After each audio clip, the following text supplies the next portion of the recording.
क्या दोस्तों आपने सुना है कि समर स्पेशल अगर आपने हरे मूंग दाल के लड्डू बना के खा लिया तो आप हजारों बीमारियों के रामबाण इलाज कर रहे हैं। अगर आपने एक लड्डू पर डे खाया और एक महीने तक खाया तो आपको हजारों बीमारियों से छुटकारा मिल सकता है। अगर आपको कमजोरी है, थकान है, आंखों की रोशनी कम है, हड्डियां कमजोर हैं या बाल आपके झड़ रहे हैं तो आप एक लड्डू से पर डे खाइए, एक महीने तक आपकी सारी बीमारियां खत्म हो जाएंगी। बहुत ही इम्यूनिटी बूस्टर और खाने में काफी ज्यादा टेस्टी। तो समर स्पेशल इस तरीके से हरे मूंग दाल के लड्डू एक बार जरूर बना के ट्राई करना। मैंने यहाँ पर लड्डू बनाने के लिए मूंग दाल ले लिया है। ये 250 ग्राम मूंग दाल है फ्रेंड्स। यहाँ पर आपको क्या करना है, मूंग दाल को अच्छे से धो लेना, उसके बाद में कपड़ों से पोंछ लेना है। एक कढ़ाई लेना है और कढ़ाई में हरे मूंग की दाल को आपको डाल देना है। इसे हम रोस्ट करेंगे 6 से 7 मिनट के लिए, ताकि इसमें जो मॉइस्चर है गीला होने के बाद वो निकल जाए और अच्छे से ये ग्राइंड भी हो जाएंगे। जब आप इसे भून लेंगे तो ये बहुत ही अच्छे से पीस भी जाएंगे। तो यहाँ पर आपको गैस का फ्लेम लो रखना है। लो फ्लेम पर इसे 6 से 7 मिनट के लिए भून लेना है। हल्का सा इसका कलर चेंज होगा, उसी स्टेज पर आपको गैस का फ्लेम बंद कर देना है और इसे एक बर्तन में ट्रांसफर कर लेना है। चलिए अब उसी कढ़ाई में आप 1/3 कप आपको यहाँ ले लेना है सफेद तिल। सफेद तिल को भी आपको रोस्ट कर लेना है। लो फ्लेम पर सफेद तिल को भी आपको रोस्ट कर लेना है। हल्का सा इसका कलर भी चेंज हो जाएगा, देखिए कुछ मिनटों में। तो आपको इसे भी निकाल लेना है एक प्लेट में। ये देखिए इसका कलर जो है चेंज हो गया है। इसे भी एक साइड में रखते हैं। अब आपको यहाँ पर गाय का घी लेना है फ्रेंड्स। गाय के घी से जो लड्डू बनाएंगे काफी ज्यादा टेस्टी होता है। गाय के घी में बहुत ज्यादा गुड़ पाए भी जाते हैं। तो यहाँ पर मैंने 2 चम्मच घी डाला है। आपको टोटल 6 से 7 चम्मच घी की जरूरत पड़ेगी। 1/4 कप ले लिया है काजू, 1/4 कप ही हमने यहाँ पर बादाम ले लिया है। इन सभी को भून के हमें डालना है।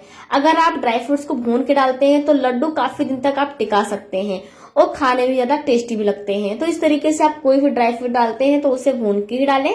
ड्राई फ्रूट्स हमारे भून गए हैं तो इसे भी हम साइड में रख देते हैं। ठीक है, अब उसी कढ़ाई में हमें क्या करना है, लेना है कोकोनट। तो आप नारियल का बुरादा भी ले सकते हैं। मैंने यहाँ पर ड्राई कोकोनट को घर पे ही ग्राइंड कर लिया था, छोटे छोटे टुकड़ों में काट कर मिक्सर जार में डाल के ग्राइंड कर लिया था। तो इस तरीके से आपको डालकर उसे भी लो फ्लेम पर हल्का सा भून लेना है। बहुत ज्यादा आपको इसे भूनना नहीं है और ना हाई फ्लेम पर इसे भूनना है, बस हल्का सा भूनना है और इसे साइड में रख देना है। उसमें से थोड़ा सा हम ड्राई फ्रूट निकाल लेंगे, इसे बाद में हम डालेंगे। और बाकी तिल और ड्राई फ्रूट्स को हमें ग्राइंड करना है। तो तिल और ड्राई फ्रूट्स को आपको बहुत ज्यादा नहीं ग्राइंड करना है, बस इसको हल्का सा दरदरा ग्राइंड करके निकालना है फ्रेंड्स। ये देखिए इस तरीके से हमने पीस के इसे तैयार किया है। बहुत ज्यादा हमने इसका बारीक पेस्ट नहीं बनाया है। अब हम चलिए मूंग दाल को पीसते हैं। तो मूंग दाल जब आप रोस्ट करके पीसेंगे ना तो बहुत ही आसानी से पीस जाएंगे। इसे मैंने मिक्सर जार में डाल दिया है और इसे हमें एकदम बारीक पीस लेना है। ये देखिए एकदम पाउडर, इसका फाइन पाउडर हमें बना के तैयार कर लेना है। ये देखिए इस तरीके से। तो हमारा मूंग दाल का ये जो पाउडर है बनके तैयार हो गया है फ्रेंड्स। बहुत ही आसानी से मिक्सर ग्राइंडर जार में पीस जाता है। अब हमने कढ़ाई लिया है और कढ़ाई में डाल दिया है घी। तो ये 3 से 4 चम्मच घी है फ्रेंड्स। अगर आपको घी कम लगता है तो आप घी और ज्यादा यूज कर सकते हैं। घी तो हमें खाना ही चाहिए, घी तो हमारे लिए काफी ज्यादा बेनिफिट होता है। तो इसी में हमें डाल देना है मूंग दाल का जो हमने पाउडर बनाया था, उसे डाल देना है और इस तरीके से आपको भूनना है। गैस का फ्लेम लो रखना है। अगर इसमें गुठलियां पड़ रही हैं तो आपको घबराने की जरूरत नहीं है। जैसे जैसे आप इसे भूनते जाएंगे उस तरीके से करछी से इसके जो गुठलियां उसे आप तोड़ते जाइए। अगर आपको इस स्टेज पर घी कम लग रहा है तो आप 1 से 2 चम्मच घी और डाल सकते हैं। थोड़ा सा हमें यहाँ पर घी कम लग रहा था तो मैंने यहाँ पर घी और डाल दिया है 2 चम्मच जितना और इसे भून लेते हैं फ्रेंड्स।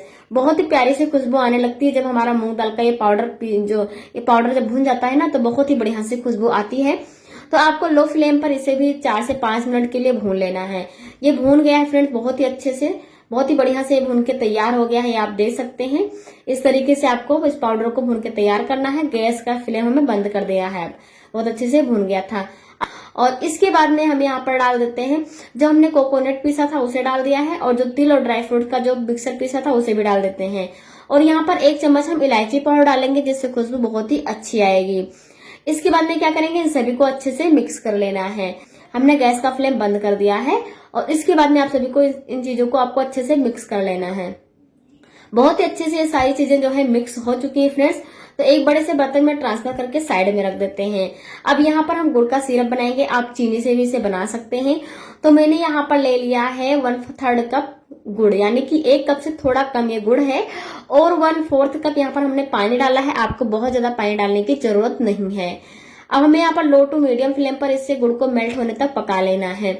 गुड़ की हमें कोई चाशनी नहीं बनानी है, बस गुड़ में अच्छे से उबाल आ जाए 1-2 बार, बस उसी स्टेज पर आपको गैस का फ्लेम बंद कर देना है और लगातार इसे चलाते भी रहना है।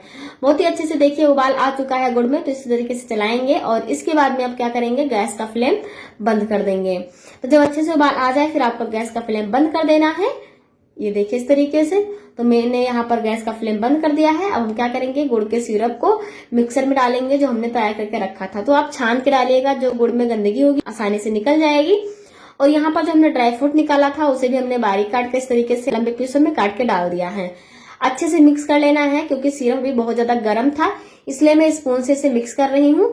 हल्का से जैसे ठंडा हो जाएगा आपको फटाफट से लड्डू बना लेना है। तो जैसे आपको लगेगा कि मैं हाथ से छू पा रही हूँ, उसी स्टेज पर आपको फटाफट से लड्डू बना लेना है इस तरीके से। ये देखिए अगर ये ठंडा हो जाता है, लड्डू नहीं बन पाता, तो आप इससे आप थोड़ा सा इसे गर्म कर लीजिएगा कढ़ाई में डाल के, फिर बहुत ही आसानी से आप लड्डू बना सकते हैं। तो इस तरीके से आप मनपसंद साइज के लड्डू बना के तैयार कर लेना फ्रेंड्स। ये देखिए, तो इसी तरीके से आपको लड्डू बना के तैयार करना है। गर्मियों में आप हरे मूंग दाल के लड्डू जरूर बना के ट्राई करना, बहुत ही ज्यादा टेस्टी बनता है और हजारों बीमारियों का रामबाण ये इलाज है। हरे मूंग दाल को आपको पता होगा कितना ज्यादा बेनिफिट होता है हमारे लिए। तो आप गर्मी समर स्पेशल हरे मूंग दाल के लड्डू बनाइए, एंजॉय करिए और रेसिपी कैसी लगी कमेंट में जरूर बताइएगा।